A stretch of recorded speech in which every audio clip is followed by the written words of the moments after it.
వాళ్ళు వచ్చేసి ఆలుగడ్డ ఫ్రై చేస్తున్నానండి. బాయిల్ చేశాను ఆలుగడ్డలు. ఇవి ఇప్పుడు పొట్టు తీసుకుందాం.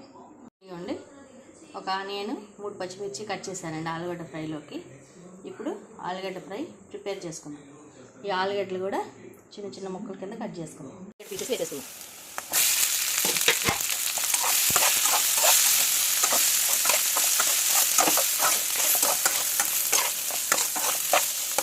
ఇది కారం వేసుకుందాం.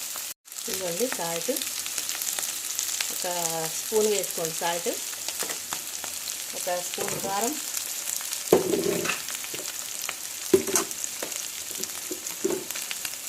ఒక స్పూన్ కారం,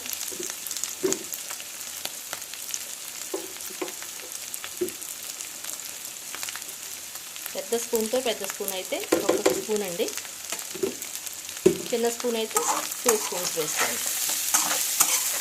ఈ మొత్తం ఇట్లా మంచిగా మిక్స్ అయ్యేటట్టు కలిపేసేయండి.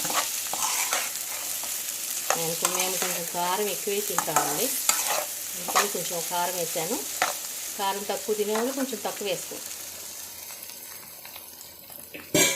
కొంచెం ఎక్కువ తినేవాళ్ళు ఎక్కువ వేసుకోండి.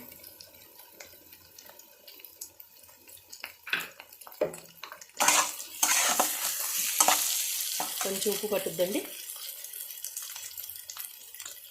ఉప్పు మాత్రం స్టార్టింగ్లో తక్కువ వేసుకోవాలండి.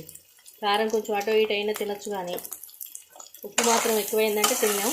అందుకని ముందు కొంచెం తక్కువ వేసుకొని ఉప్పు, తర్వాత సరిపడా చూసి వేసుకోండి. ఇప్పుడు ఇందులోకి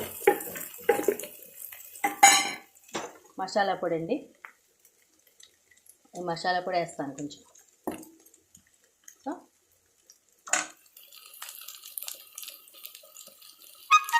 కొంచెం మసాలా పొడి వేసుకోండి.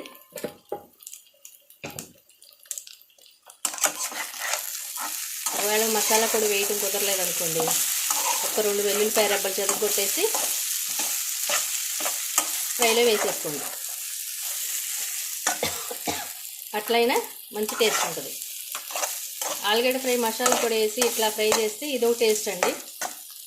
ఓన్లీ వెల్లుల్లిపాయలు చెదగొట్టేసి కారం, ఉప్పు, పసుపు వేసుకొని తాలింపు పెట్టుకుని ఆలుగడ్డలు తాలింపులో వేసేసుకొని ఉప్పు, కారం, పసుపు అవన్నీ వేసుకుని లాస్ట్కి వెల్లుల్లిపాయ రెబ్బలు 2 చెదగొట్టి వేసుకుంటే అదొక రకం టేస్ట్ అండి.